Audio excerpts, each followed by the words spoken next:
ہمارے لیے آج کی تلاوت عزرا کی کتاب، اس کا پہلا باب، پہلی سے چھٹی آیت۔ کورش شاہ فارس کے پہلے سال میں، تاکہ خداوند کا کلام جو اس نے ارمیا کی زبان سے فرمایا تھا پورا ہو، خداوند نے کورش شاہ فارس کے دل کو ابھارا، تو اس نے اپنی تمام مملکت میں منادی کروائی اور تحریر کر کے کہا کہ کورش فارس کا بادشاہ یوں فرماتا ہے کہ خداوند آسمان کے خدا نے زمین کے سارے ممالک مجھے عطا کیے ہیں، اور مجھے حکم دیا ہے کہ میں اس کے لیے یروشلم میں جو یہودا میں ہے ایک گھر بناؤں۔ پس تمہارے درمیان اس کی ساری امت میں سے کون ہے اس کا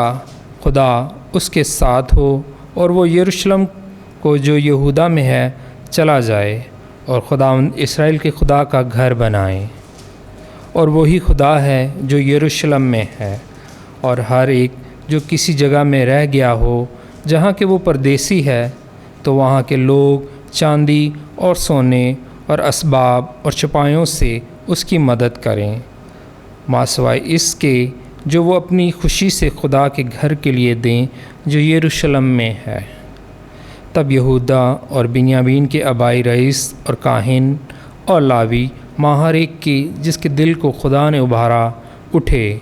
تاکہ خدا کا گھر بنانے کے لیے یروشلم میں جائیں، اور